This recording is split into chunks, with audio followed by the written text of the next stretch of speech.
Good morning, everyone. Welcome to another video. It is almost 6 a.m. and we are actually not getting ready for a run. This morning we're going to relax a little, work on some content, and then go on a run later after some morning meetings. So today, though, is our last hard workout before the race. So we have 7 miles total.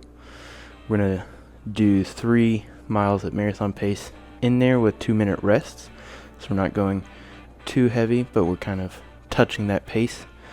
Then we're going to end with hill sprints, which is the topic of today's video. So I'm going to go enjoy my decaf coffee, enjoy a relaxing morning, and I'll catch up with you later as we get ready for today's run.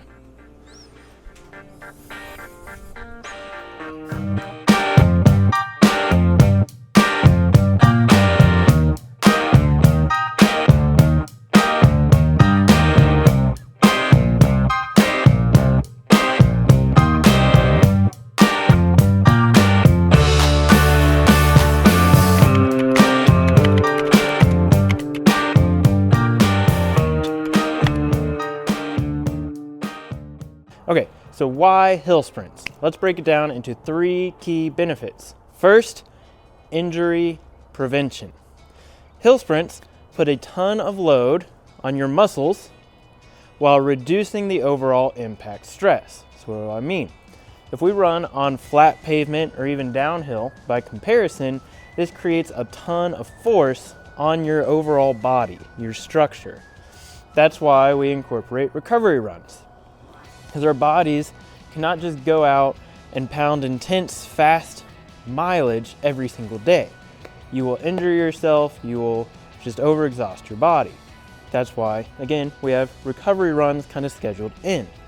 However, running uphill reduces the impact, but increases the strength and power output from our legs. So it's kind of the same reason that we say runners should still go to the gym and do resistance training. It's that same idea, but we're still running uphill. Number 2 is that hill sprints improve our neuromuscular coordination and our motor unit firing rate. Wow, those were some weird words, and that's true. So let me break it down. First, I'm just going to read it. Actually, a motor unit is a bundle of muscle fibers controlled by a single nerve. The motor unit firing rate is how quickly your brain signals a muscle to contract. So, to summarize, in other words, hill sprints train this system of your motor unit firing rate, thus improving your explosiveness and your speed and your overall athleticism. All right, so to understand neuromuscular coordination, we first need to talk about the 3 components of running performance. And those are aerobic capacity, stamina, and speed, or neuromuscular coordination. All 3 of these can have different names, but they kind of all break down into here. And when we train these, they give us key benefits. So aerobic capacity is our overall engine. Our aerobic engine determines our duration. How far or how long we can run without stopping has to do with our overall aerobic capacity, our main engine. Stamina has to do, when we train stamina, we are going to receive speed over duration. So this has to do with how fast we can run for that duration. Our aerobic capacity determines if we can run for 20 minutes. Our stamina determines how fast we can run for 20 minutes. Neuromuscular coordination, its benefit is it determines how efficient over the duration. So by training neuromuscular coordination, we become more efficient runners over that duration. When we become more efficient runners over that duration, we unlock faster speeds, faster paces. Paces that used to be fast start to feel easier because we're becoming a more and more efficient runner. So as you can see, all three components are very important to train. They all have slightly different benefits, but they all work together. And so those are the three main components of running performance, and that's why training neuromuscular coordination is so important. So another way to view this is that hill sprints helps raise your ceiling or your top speed. You can either raise your floor, which is your lower aerobic engine, how far you can go, or we can raise our ceiling, our top speed. By raising your top speed, you're making your goal race pace feel easier. And again, the reason for this is it all goes back to the fact that neuromuscular coordination makes you a more efficient runner, or training neuromuscular coordination does. If you are more efficient, then faster paces that once felt daunting now feel less and less difficult because you're more efficient. If those faster paces feel easier, you actually unlock even faster paces, and thus it trickles down and translates to the fact that your goal race pace will now feel easier simply because you're more efficient as a runner. Which leads us to reason number 3 for doing hill sprints, is that it actually trains proper running form. When you're running uphill, you are naturally in a proper running stance. You are leaned over a little bit over your hips, your knee drive, you have good posture, you have an efficient stride.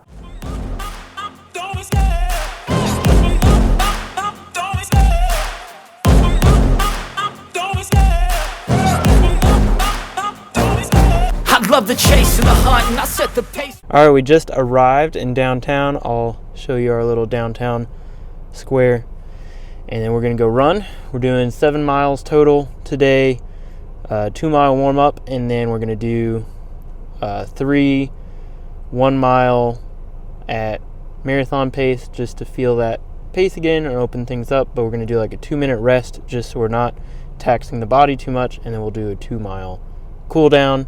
Running, I always take what I want and I always give it 100. Don't need a bank, no I'm funded. Play the game like it's nothing. I'm always thankful for something. Don't take for granted, stay humble. Now wake up! It's time to look at the enemy. Look in the mirror if he is no friend to me. It's not working out, maybe it's the chemistry. It's time to break up so I can make a better me. Better believe in your mind, cause it's everything. You can mold, shape, find almost anything. All it takes. Just finished up the run, 7 miles in the books. The 3-mile segments were great, right on pace. I think a little faster, 6:54, 7:09, and then 6:44, which that one had a good bit of downhill. But all in all, it was a good last session. Oh, got sweat in the eyes. So we're gonna go back home and get some lunch, and then we'll meet back up later for some hill sprints and mobility. If you're convinced to incorporate hill sprints, you might be wondering, where do I start? And hill sprints can be kind of daunting. It's a daunting idea to look at a hill and be like, I'm gonna sprint up that. But you can start small and gradually work yourself up. In fact, it's actually suggested to start small. The last thing you want to do with a hill sprint is to dive in and do too much and then injure yourself, because that would be too ironic. Because the point of hill sprints, one of the key benefits, is to prevent injury. So if you get injured doing the injury preventing technique, that just defeats the whole point. So to incorporate hill sprints, the first thing you should do is find a hill. It is suggested to find a hill around 6 to 8% grade to start with. Now, if you live in a flat area, like in Florida, and you don't have hills, then you can always use a treadmill, crank the incline up on a treadmill and do these. If you don't have access to a treadmill and you live in a flat area, then I've also heard of runners using parking garages. A quick Google told me that parking garage slopes are around 5%. So you can find a parking garage, then you can do hill sprints there. So you have no excuse but go find your hill that you're gonna sprint. Now, to start, try just doing an all-out sprint, controlled all-out sprint for about 8 seconds. That'll be 1 repetition. Do that 2 times. So sprint 8 seconds up the hill and then walk down the hill for recovery and then sprint back up 8 seconds and then recover. Call that a day and repeat that 2 times a week after one of your easy runs. And then from there you can continue building. But that would be a fantastic starting point. So after that, keep adding maybe 1 to 2 repetitions like this per session week after week until you can build up to doing around 8 to 10 sprints per session. At that point, you can start increasing your sprint time. So we've been sprinting for 8 seconds, now maybe push it to 10, and then cap around 12-second sprints, around 8 to 10 repetitions. Around this point, you can start to, once you kind of get used to things, you can move, instead of doing it twice a week, you could keep this up just doing it once a week, kind of as a maintenance for injury prevention. That would be a gradual way to build hill sprints into your training plan in a safe way that keeps you injury-free from the hill sprints, but also the hill sprints themselves will keep you injury-free from your other running. Hill sprints, as we've talked about, prevents injuries. It builds power, it builds strength, it builds efficiency as a runner. But there is another exercise that has been, for me, an even bigger aid to my recovery and injury prevention. And that is walking backwards. Let's get into it. If you've ever heard of Ben Patrick, or as he's known on the internet, the knees over toes guy, you know where I'm going with this. Walking backwards is one of the best ways to bulletproof your knees. It strengthens all the stabilizing muscles and joints and tendons, ligaments and tendons in your knees. And also, he has a lot of case studies that it's helped even lower than the knee with ankle mobility issues, plantar fasciitis issues, which is actually something, my own case study. I had plantar fasciitis, and I truly think backwards walking uphill helped kind of calm that down and recover from that. Years ago, I've had knee issues with running, and I can say, you know, I've been incorporating walking backwards up a hill for over a year now, and I never have knee pain. If I ever feel any kind of ache or discomfort in my knee, I will walk backwards up our hill and it will go away within 24 hours. If you have not watched his stuff, I'll link to his page because he just has a lot of incredible content on the science of walking backwards. But the idea is when our knee extends over our toes, it puts an amount of load and force on our knee. Force really means blood flow. Blood flow heals and strengthens. It's the power of the blood. You know, I think God made it all by design, that our blood is designed to heal and strengthen every part of our body. And then, you know, just shows that perfect analogy that it's Jesus's blood that covers us and heals us spiritually from death. So it's a really cool analogy, but the blood movement through the knees really strengthens and makes them bulletproof. Backwards walking is one of the greatest tools you can use for recovery and for building resilient joints. So I have used it for over a year.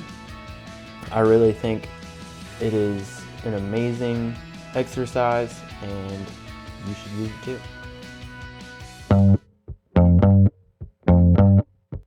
All right, we are back at the house. Our driveway is pretty slopey, so we're gonna do our hill sprints on the driveway. Today, we are gonna do 6 hill sprints, 10 seconds each, so nothing too crazy.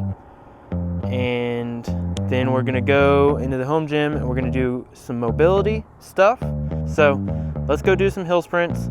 We'll go in the garage, do some mobility, then that'll be it. That'll be the day's workouts.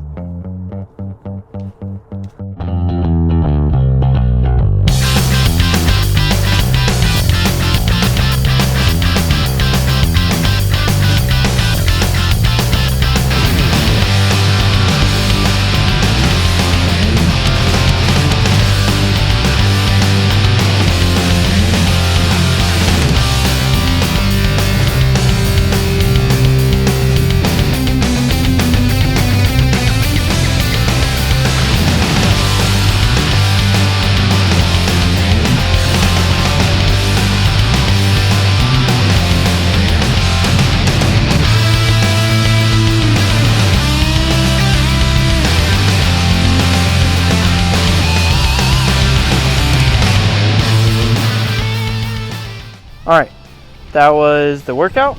So we did hill sprints and then quick mobility workout. I'm gonna go put some leashes on the pups and we're going to take them on a walk so that we can get in some backwards walking. So let's go do that. And then I think that's it. I think that's the day after that. So I'll go get the dogs and then I'll show you that.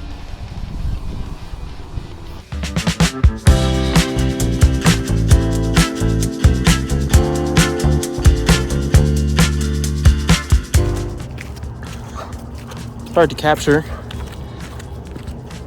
It confuses Merlin when we walk backwards up a hill. Okay, here's the hill that we're walking backwards up. There it is. There's little buddy. Yep, he's confused.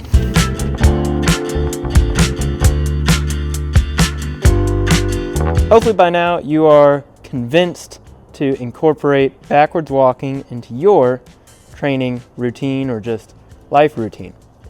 So now you might be asking, where do I start? What do I do? Well, just like hill sprints, start small. In fact, the key that the knees over toes guy preaches over and over and over in his videos is to never do anything that causes pain. And when I say pain, I don't mean like, oh, this is hard, so I'm not gonna do this. But I actually mean an actual pain in your joint. You're like, this actually hurts my knee. If that's the case, stop doing it immediately. Again, just like the hill sprints, walking backwards is designed to prevent injuries. So if you get injured while doing this, then that defeats the whole purpose. But luckily, you can kind of degress down if it hurts. So if you try walking backwards up an incline and that's painful, then maybe try walking backwards on flat ground, like this. You can't see my whole body. Try walking backwards on flat ground though. If walking backwards on flat ground hurts, then you can jump in a pool and you can walk backwards in a pool. There is always a way to start getting the movement done and then build up from there. If you're curious to learn more, I will link to the Knees Over Toes Guy YouTube channel. Highly suggest checking him out. He has some amazing content. For me, with walking backwards, I actually choose the same hill that I'll do hill sprints on. We are lucky in a way in that we live in the mountains and we have tons of hills available, including our driveway is a very steep hill. So it's great for sprints. It's great for walking backwards. I can just take the dogs on a walk and come back up walking backwards and get it in that way. So that's how I do it, but incorporate it into your weekly training, even if it's just once a week at the start. Just starting to do something is so much more important than the way you do it. So just get started and your knees will thank me. So if you want to be a stronger, faster, injury-proof runner, go do some hill sprints. Walk backwards. It's that simple. Okay, it's not that simple. There's more other things you can do and other things you should do. But if you incorporate these 2 exercises, I do believe they will make you faster, stronger, and more injury resilient. And that is whether you're a runner or not. I believe these 2 things, incorporating them in, will help with your overall mobility and longevity goals. So give it a try. Let me know down in the comments how it feels and how it goes. And if any of this resonated with you, be sure to like the video, subscribe for more running content, and until next time, run with joy.